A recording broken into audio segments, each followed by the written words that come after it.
오늘 설교 본문 말씀은 빌립보서 1장 3절부터 7절까지 말씀입니다. 빌립보에 있는 교회에 편지를 보내면서 빌립보 교회들을 위하여 내가 기도하고 간구할 때마다 감사하고 기뻐한다 하는 내용의 본문입니다. 빌립보서 1장 3절 내가 너희를 생각할 때마다 나의 하나님께 감사하며 간구할 때마다 너희 무리를 위하여 기쁨으로 항상 간구함은 너희가 첫날부터 이제까지 복음을 위한 일에 참여하고 있기 때문이라. 너희 안에서 착한 일을 시작하신 이가 그리스도 예수의 날까지 이루실 줄을 우리는 확신하노라. 내가 너희의 무리를 위하여 이와 같이 생각하는 것이 마땅하니 이는 너희가 내 마음에 있음이며 나의 매임과 복음을 변명함과 확증함에 내가 다 나와 함께 은혜에 참여한 자가 됨이라. 8절 한 절을 읽습니다. 내가 예수 그리스도의 심장으로 너희 무리를 얼마나 사모하는지 하나님이 내 증인이시니라. 아멘. 사도 바울이 빌립보서를 썼을 때는 로마 옥에 갇혔을 때라고 지난주에 말씀을 드렸습니다. 어떤 경로를 통하여 빌립보 교우들에게 자기의 상황, 지금의 근황에 대하여 설명하면서 여러 가지 한두 가지 부탁 상황들에 대하여 빌립보서가 쓰여졌는데요.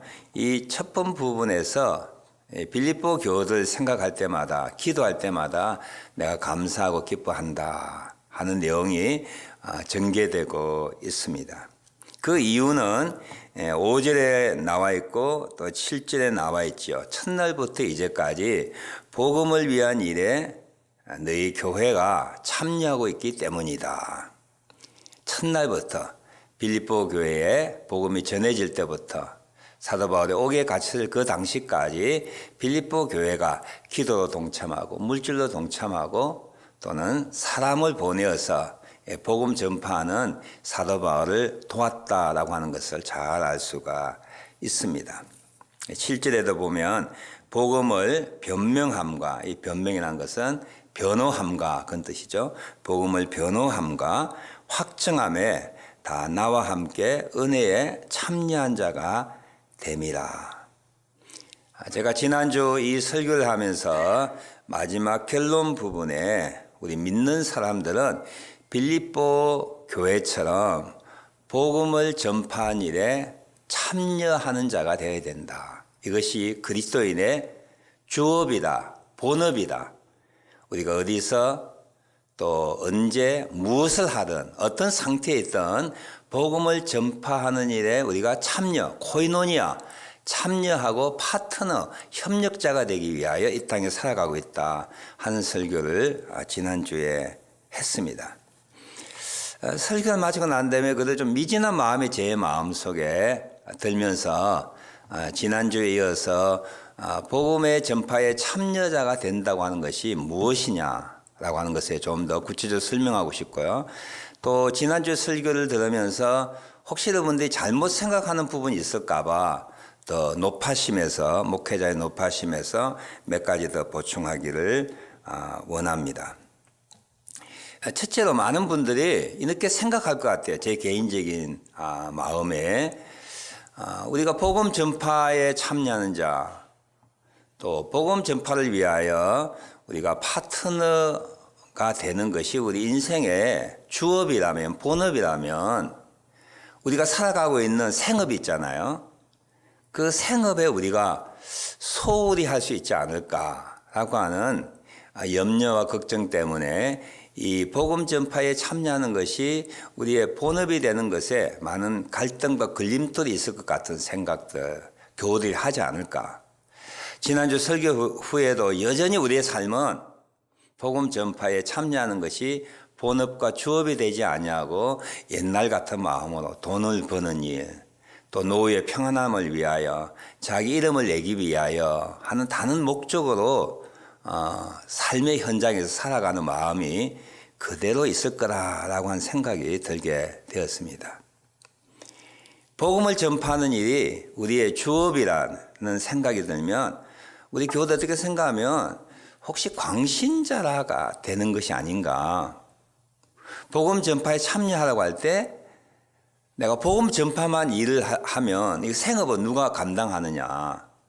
혹시 회사에서 내가 열등한 존재로 찍히지는 않을까. 미움을 받지 않을까. 회사 일은 회사 일을 잘해야지 내가 회사원이 복음 전파가 주업이라고 할 때 그런 어떤 역할의 갈등들이 있지 않을까라고 하는 마음이 제 마음속에 들게 되었습니다. 복음 전파의 참여자가 되어가는 것은 여러분이 전문적인 사역자, 선교사가 된다든지 목회자가 된다든지 기도와 성경 공부, 전도하는 일에 전 시간을 매진해야 된다고 하는 그런 뜻이 아니죠. 그 본 뜻은 무엇이냐면 우리가 생업, 우리의 신분이 어떠하든 그 생업과 신분을 이어나가는 중요한 동기와 주요 목적이 뭐냐라고 하는 거예요. 회사 생활을 왜 하지요? 돈 벌기 위하여 합니다. 가정을 이끌기 위하여 합니다. 어떤 사람은 돈과 상관없이 이 일 자체가 좋아서 하는 분이 있을 수도 있는 거야. 그런 것이 아니라 그리스도인이 거듭나서 예수 그리스도를 믿어 하나님, 창조주 하나님을 믿고 그의 자녀가 되었다면 이 땅에 살아가는 이유와 목적이 달라질 수밖에 없다는 거죠. 이전에는 돈을 벌기 위해 직장생활했지만 이제는 돈도 벌지만 뭐야? 복음 전파에 참여하기 위하여 내가 생업을 가지는 거야. 그전에 이 일 자체가 내게 만족을 주었다면 아니 일이 아니라 그 일을 통하여 이루어진 열매와 성과를 통하여 내가 믿고 있는 예수님을 전파하고 소개하는 통로와 수단으로 사용하는 그런 목적이 바뀌어지는 것이 바로 복음 전파의 참여자가 된다라고 하는 중요한 의미입니다.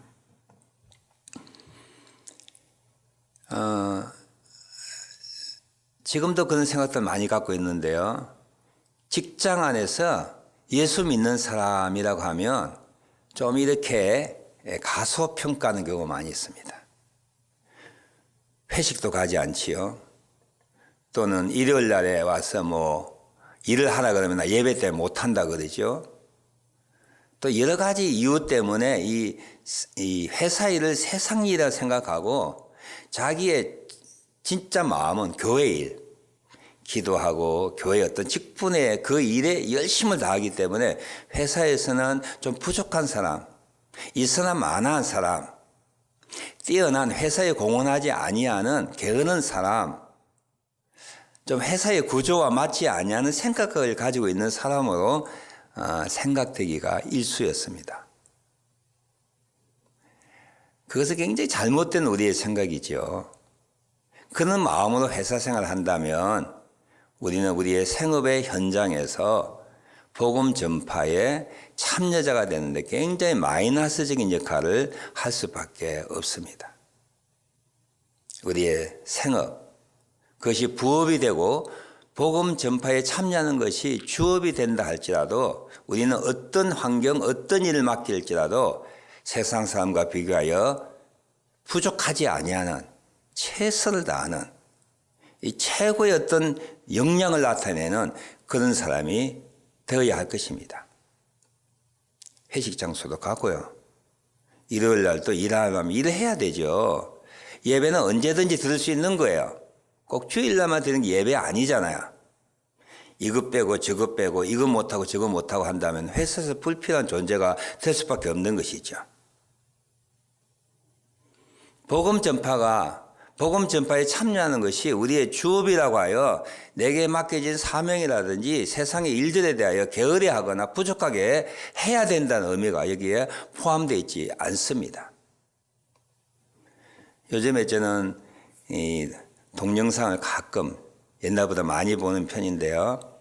최근에 이 인터뷰나 다큐멘터리 많이 본 사람 가운데 한 분이 탤런트인 우리 김혜자 권사 이야기였습니다. 그분은 모태신앙이에요. 정말 국민 엄마라고 할 정도로 연기에 최선을 쏟는 분이었습니다. 그분이 권사입니다. 신앙인입니다. 대놓고 자기가 신앙인이라고 공포하지 않지만 그분이 최선을 다해 연기하는 모습, 그 자기의 신분과 유명세를 가지고 아프리카 어린아이를 돕는 일에 나서는 그런 모습들이 많은 사람들에게 감동을 주는 거죠. 그리고 나중에 그분이 신앙인인 걸 알게 될 때에 많은 선한 영향력을 우리가 끼칠 수가 있는 것이죠. 예수 그리스도를 전파하는 일에 참여하는 일이 된다고 하는 것은 광신자가 되라는 뜻도 아니고요. 세상의 조직 가운데 열등한 존재가 되어야 된다는 뜻도 아니고, 그리고 전문적으로 내가 뭐 선교사나 목사나 그는 교회 일에 신앙적인 일에 전문으로 헌신해야 된다는 의미가 아닙니다. 그 전에 희미하게 가졌던 내가 무슨 일을 하든 언제 어디에서 어떤 형편이든지 그 전에 살아갔던 그리고 일을 하였던 그 목적이 다른 것에 있었다면 이제는 뭐냐면 예수 그리스도를 증거하는 복음 전파에 참여하는 일을 최우선으로 둬야 된다라고 하는 의미죠. 이래 우리가 미흡한 생각이나 잘못된 생각을 가지지 않았으면 좋겠다 하는 것을 지난주 설교 후에 제 마음속에 든 생각을 여러분께 나눕니다. 여러분 지금 어디에서 무엇하고 계세요? 지금 왜 내가 살아야 하는가라고 하는 그 존재의 이유를 여러분 다시 확인해야 되는 거예요. 하나님이 여러분 왜 지금 살리고 계십니까? 왜 여러분에게 물질을 주셨어요? 자녀를 주셨습니까? 카나다에 살게 하십니까?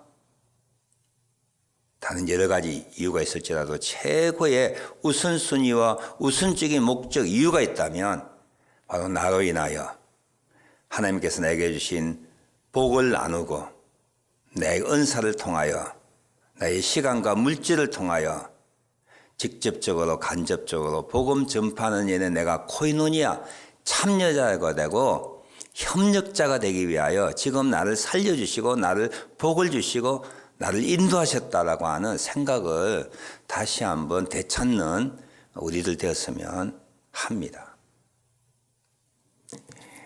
두 번째로 어떤 마음이 드느냐 하면 복음 전파에 참여자가 되자라고 할 때 너무 이상적인 그런 개념만 전제만 이야기해서 우리가 어떻게 복음 전파에 참여자가 될 수 있을까라고 하는 구체적인 방안에 대해서는 이야기할 수 있는 시간이 없었습니다. 오늘 이 시간에는 조금 시간을 내서 그럼 우리가 어떻게 복음 전파의 참여자가 되기 위해서 우리가 구체적으로 해야 할 일들이 무엇인가 한번 살펴보기를 원합니다. 여러분들에게는 진부한 이야기가 될 수 있고요. 구태의연한 이야기, 그전에 많이 듣고 식상한 이야기가 될 수 있을 거야. 그런데 2021년 빌립보 교회를 생각할 때마다 감사하고 기뻐한다고 하는 사도 바울의 그 따뜻한 마음을 생각하고 그 마음이 우리 교회를 바라보는 하나님의 마음이라 생각한다면 우리가 빌립보 교회처럼 복음 전파의 참여자가 될 때 구체적으로 여러 가지 일들을 통하여 하나님께서 우리를 향하여 감사하고 기뻐하고 흐뭇해하고 프라우드하게 생각하는 우리가 되지 않을까? 이것이 이 땅을 사는 어떤 상급이 되지 않을까 하는 마음으로 몇 가지 구체적인 것들에 대하여 언급하고 싶습니다. 첫 번째, 가장 기초적이고 가장 중요하고 어떤 의미로서는 가장 어렵다고 할 수 있는 첫 번째가 뭐냐 하면 할 수 있는 대로 모든 사람들과 화목하게 사는 겁니다. 그게 로마서 12장 18절에 그 내용이 그대로 등장하는데요. 너희는 할 수 있는 대로 모든 사람과 화목하라 그랬습니다. 우리가 완벽한 존재가 아니어서 정말 모든 사람들과 화목하게 평화롭게 지낸다고 하는 것은 힘들 수가 있지요. 그럼에도 불구하고 우리가 다른 사람들에게 예를 들어서 나쁜 사람, 사기꾼, 거짓말쟁이, 정말 구제불능의 인간, 정말 상식적으로 이해하지 못하는 말과 행동과 삶의 모습이 우리에게 주어져서 사람과 갈등과 충돌을 일으킨다면 우리가 어떻게 복음 전파에 참여할 수가 있겠습니까? 사도 바울은 로마서 14장 18절에 그의 비슷한 내용의 말로서 우리를 권면하고 있습니다.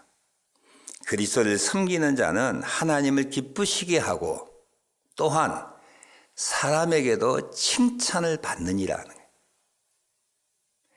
그리스도를 섬기는 자는 하나님을 기쁘시게 할 뿐만 아니라 사람에게도 칭찬을 받는다. 다른 영어 성경에는 사람들로부터 존경을 받을 수밖에 없다. 받아야 한다 하는 그런 내용이죠. 할 수 있는 대로 모든 사람과 화목하고 좋은 관계를 가지라고 하는 거 쉽지 않습니다.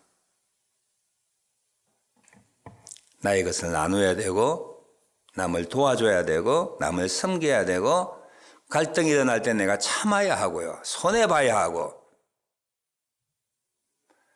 싸움이 일어날 때는 져야 하고 어떤 때는 바보라고 그렇게 칭함을 받기도 합니다.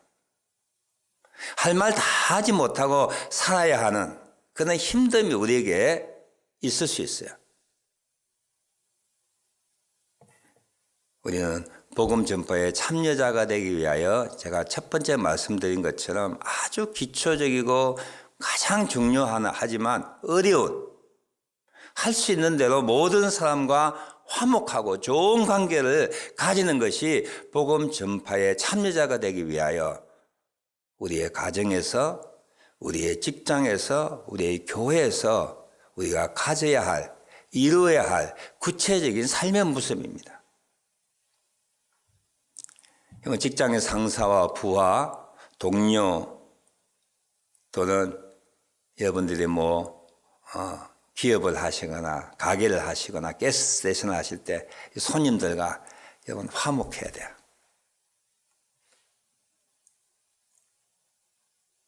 두 번째로 가정에서 우리는 화목함을 이루어야 합니다. 누구와 화목하게 이루어야 돼요? 배우자와. 믿지 않는 배우자와 믿음이 적은 배우자와 그리고 우리의 일거수일투족을 잘 관찰하는 우리의 자녀들과 화목해야 돼요. 정말 청지기의 마음으로 자녀를 키우는 두렵고 떨리는 마음으로 자녀들과 좋은 관계, 신앙적인 관계를 갖지 않는다면 우리 자녀들의 믿음의 길을 걷는데 우리가 가로막을 수가 있는 거예요. 걸림돌이 될 수 있습니다. 많은 우리 2세, 3세 자녀들이 부모들의 잘못된 신앙 때문에 잘못된 관계 때문에 믿음에서 떠나는 경우가 얼마나 많은지 그건 아셔야 합니다. 뿐만 아니지요. 우리의 부모들과 여러분의 시부모들과 시형제들과 친형제들과 사촌들과 좋은 관계를 여러분 가져야 합니다. 힘듭니다. 어렵지만 복음 전파에 참여하는 것이 이 일을 통하여 이루어지기 때문에 우리는 할 수 있는 대로 모든 사람과 좋은 관계를 가져나가야 합니다. 관계 회복은 복음 전파에 참여가 되는 시발점이기도 합니다. 특별히 교회 안에서 이 이야기는 제가 길게 할 수도 없고 좀 델리케 일단 문제이기도 하지만 교우끼리 좋은 관계를 가지셔야 합니다. 우리가 부모된 입장에서 가장 마음 아픈 게 뭐예요? 형제끼리 다투는 겁니다.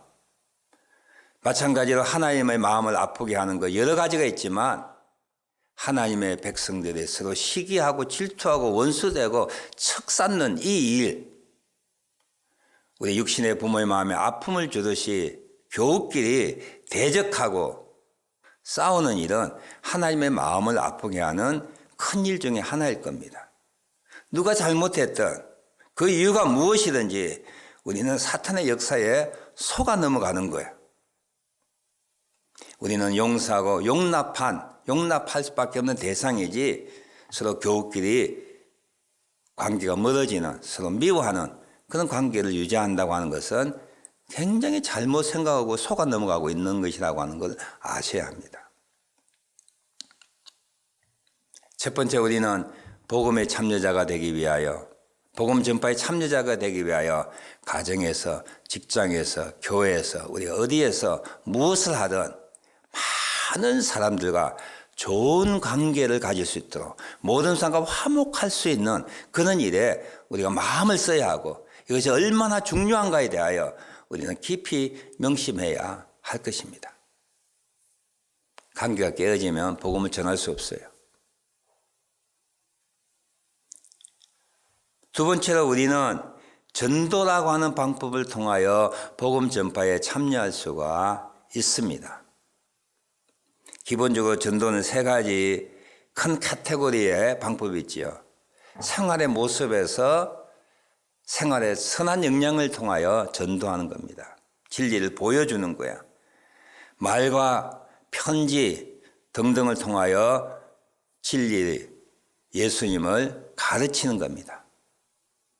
예수님께서 병든 자를 고쳐셔서 하나님을 보여주신 것처럼 능력 전도라고 하는 것이 있습니다.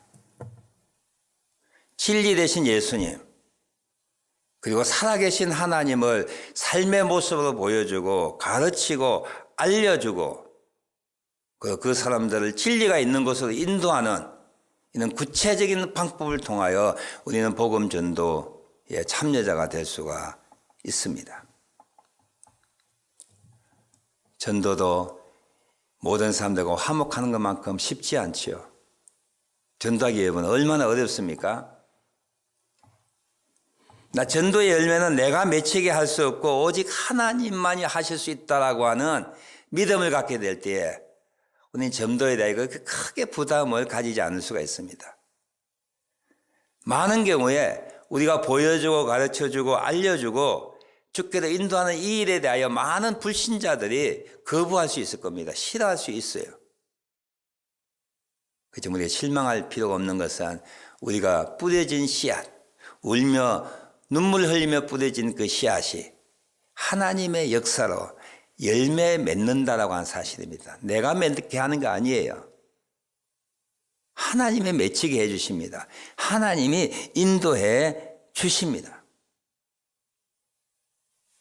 제가 지난주에 새롭게 하소서에 나왔던 엄정화 자매의 간증을 여러분이 보았으면 좋겠다 해서 카톡방에 올린 적이 있습니다. 참 이상하게 하나님이 한 영혼을 구원하시지요. 산책하면서 갑자기 하나님을 알고 싶은 마음이 물밀듯이 생겼다고 하는 거예요. 그리고 끊임없는 눈물이 그 눈에서 흘러나왔습니다.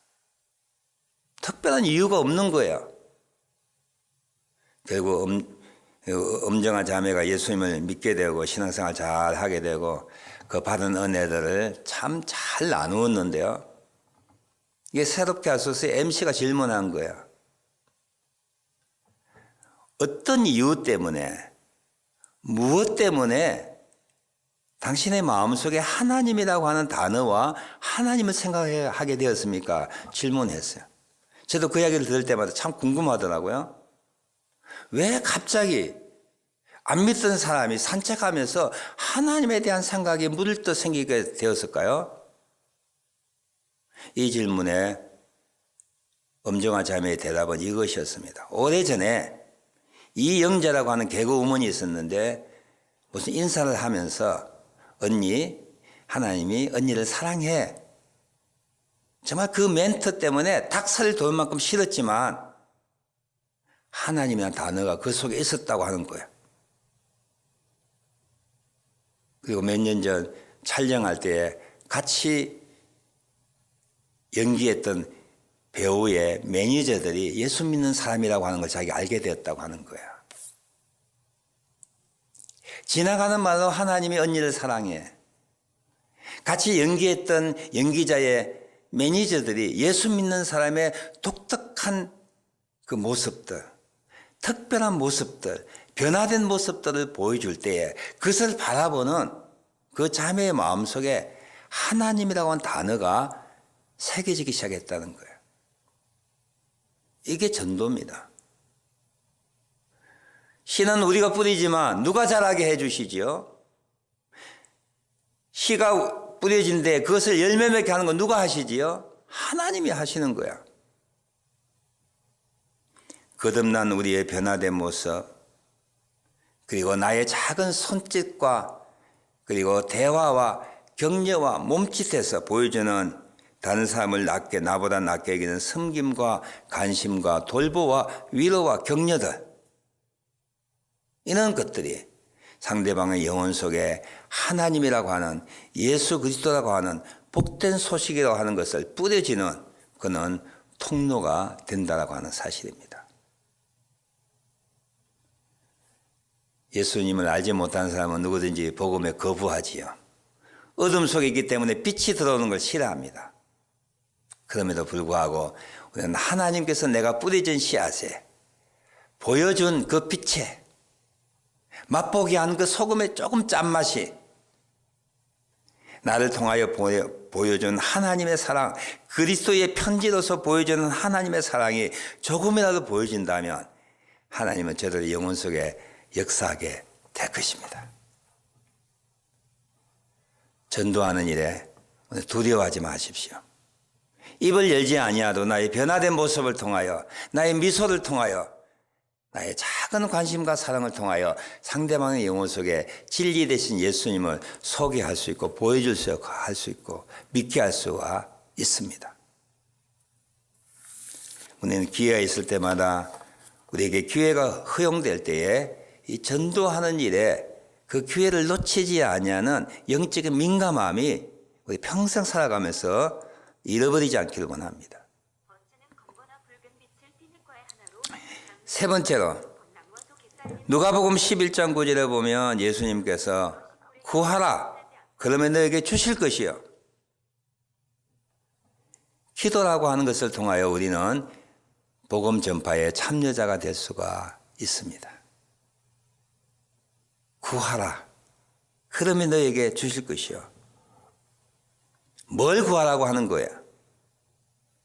우리는 다른 여러 가지 것을 구합니다. 오늘 우리가 구해야 될 것 첫 번째는 잃어버린 영혼들, 하나님을 알지 못한 불신자의 영혼들을 하나님께로 회복하는데 그 영혼들을 위하여 우리는 구해야 합니다. 인도에는 채소전도인조 바터 종족을 하나님 구합니다. 그 종족이 하나님께로 회복되게 하옵소서. 구해야 된다라고 하는 거야. 나와 만나는 모든 사람들, 우연스럽게 만나는 한 영혼들이 만날 때마다 10분이 주어지든 하루가 주어지든 복음을 우리가 말로 전하든 전할 수 없든 나와 만나는 사람들을 위하여 만날 때마다 우리는 그 영혼들을 위하여 구해야 합니다. 믿지 않는 영혼이면 믿는 영혼이 되게 하시고 믿는 사람이라면 더 잘 믿게 해달라고 기도해야 합니다. 복음을 전하는 선교사들과 목회자, 전도자들 위하여 우리는 기도해야 합니다. 사도 바울 역시 자기를 위하여 기도해달라고 부탁하고 있었습니다. 내 주변에 믿지 않는 내가 아는 일들을 위하여 기도해야 합니다.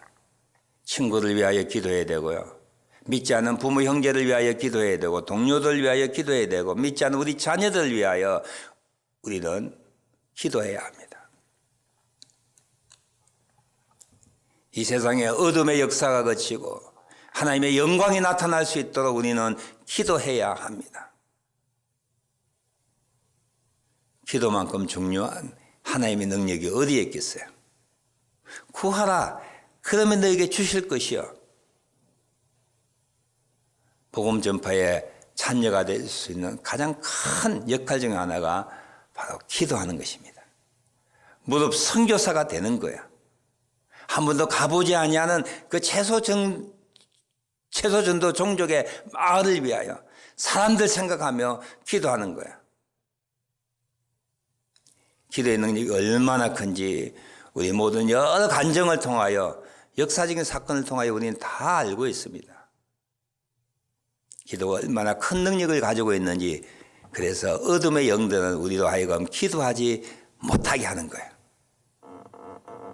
구하라. 그러면 너에게 주실 것이요.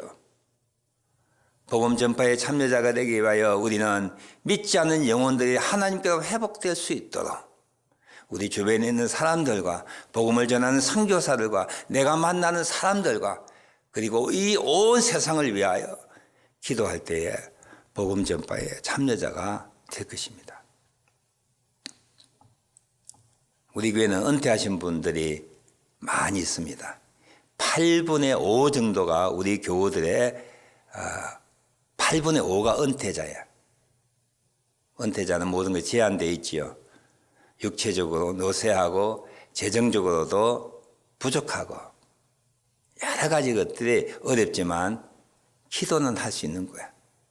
마음만 먹는다면 내가 있는 그 자리에서 무릎을 꿇고 1시간, 2시간, 아니 10분, 20분, 단 5분이라도 우리 복음 전파에 참여자가 충분히 될 수 있는 그 일을 우리가 할 수 있습니다. 네 번째로 우리는 복음 전파에 참여자가 되기 위하여 선교와 전도에 참여하는 자와 기관과 일과 사건들에 대하여 우리는 시간과 물질 그리고 노력과 은사들로 후원하는 것입니다. 하나님 우리에게 사는 이 땅에 사는 날 동안에 우리에게 주어진 복은 무엇을 위하여 주어졌을까요? 하나님이 가장 기뻐하는 그리스도의 본래 사명인 복음 전파의 참여자가 되기 위하여 그것을 사용하기 위하여 주셨던 하나님의 복입니다. 그 복을 그렇게 사용할 때 하나님이 가장 기뻐하시는 거야. 달란트 비유가 그 비유입니다. 1달란트, 2달란트, 5달란트 다 달란트대로 맡길 때 그것을 주인의 원대로 사용하는 것, 장사하는 것. 그 장사가 뭐예요? 복음 전파에 참여하는 것이 장사라고 하는 거야. 어떤 한 사람은 그것을 땅에 묻어 놓았다라고 하지 않습니까? 하나님의 주신 것을 하나님의 주신 목적을 위해 사용하지 않고 땅에 묻어 놓은 거야. 그것을 자기 이세가 가질 수 있어요. 뭐 빌딩을 사놓고 예금을 하고 돈을 상속시켜서 자기 대대 하나도 쓰지 못한 거야. 자기 네가 쓰라고 하나님이 허락하신 건데 무엇을 위하여? 복음 전파에 참여하기 위하여 네가 쓰라는 거예요. 시간, 네 물질, 네 은사, 네 경험 복음 전파에 참여자가 되기 위하여 사용하라는 것이죠. 우리 각자는 다 달라서 가지고 있는 소유된 물질과 사용할 수 있는 시간과 노력과 은사는 다 다릅니다. 하나님, 내가 가진 것 적으나 크나 유명하나 무명하나 정말 남들이 크다고 여기고 적게 여기도 상관없이 하나님께서 내게 주신 것 복음 전파에 참여자가 되기 위하여 내가 어떻게 사용할까요? 한번 질문해 보십시오. 하나님께서 이걸 쓸 수 있는 기회를 우리에게 허락해 주실 것입니다. 몇 년 전에 제가 자활스라고 하는 위클립 선교단체의 그 후원 선교 본부를 찾아간 적이 있는데요. 거기에 300명의 선교사들과 현직 선교사들, 은퇴한 선교사들 300명의 평신도 자원봉사자들이 거기에서 일하고 있었습니다. 일하는 분야가 정말 다양했어요. 목수, 파이로트들, 컴퓨터, 회계, 음식 만드는 사람, 인쇄하는 사람, 세탁하는 사람, 음식 만드는 사람, 가드너, 정원 가꾸는 사람 각종의 사람들이 모여서 자기 받은 은사를 가지고 그 자활스를 섬기고 있는 것이 굉장히 감동적이었습니다. 우리에게 하나님께서 허락해 주신 것이 많습니다. 남들이 가지지 못한 것이 있습니다. 그것이 적고 사소한지 모르지만 하나님께서 그것을 사용하시기를 원하십니다. 마지막으로 저는 다섯 번째 기타라고 이름을 명명했어요. 하나님께서 각자에게 성령의 감동으로 인도하시고 맡기시는 특별한 일생을 바꿀 수 있는 일들이 흔치 않지만 우리에게 주어진다고 하는 거예요. 어떤 분은 직업을 바꿉니다. 어떤 분은 좋은 직장을 그만두고 신학을 공부하고 선교사가 되고 목사가 됩니다. 니카라과의 어떤 제가 아는 분은 선교사님은 나이가 70이 넘었는데요. 그게 초등학교가 중등학교를 짓고 학생들 모집하고 사역하고 있는 모습을 볼 때 야, 특별하다. 그런 생각을 하지 않을 수가 없었습니다. 그분에게 주신 특별한 사명이에요. 하나님께서 복음 전파에 참여하기 위하여 우리에게 특별한 콜링과 특별한 일을 맡길 때가 있을 거야. 그때는 이것이 나에게 영광이다 생각하시고 아멘, 감사합니다. 주님의 부르심에 온전하게 순종할 수 있는 우리들 될 수 있기를 원합니다. 말씀을 마칩니다. 신자의 삶의 목적이 뭐예요? 이 땅에 살아가는 이유가 뭐지요? 구원받고 난 다음에 우리가 이 땅에 100년까지 살 때에 우리는 무엇을 위하여 살아가야 하지요? 우리는 여러 가지 본업들 있습니다. 생업도 있습니다. 그것을 뛰어넘는 하나님의 주시는 주업과 본업이 있어요. 그게 바로 복음 전파의 참여자가 되는 것입니다. 그리스도의 생애가 복음 전파의 참여와 아무 상관없이 1000년을 산다고 해도 세상의 모든 것을 소유하고 누린다고 해도 복음 전파의 참여와 그리고 그것은 나눔에 상관이 없다면 하나님의 상과 칭찬이 없는 껍데기뿐인 아무 의미 없는 오히려 하나님께 책망을 받을 수밖에 없는 그런 삶이 되고 말 것입니다. 오늘 설교가 다시 구체적이고 좀 진부하고 지루하고 다 알고 있는 말씀 같지만 성령 하나님이 우리의 마음속에 새겨지고 우리의 마음을 다시 움직여 주셔서 내가 남은 생에 복음 전파에 참여하기 위하여 내가 무엇을 하며 살 것인가 마음을 두고 기도하고 주님이 주신 응답을 따라 살아가는 저와 여러분 되시기를 주님의 이름으로 축원합니다.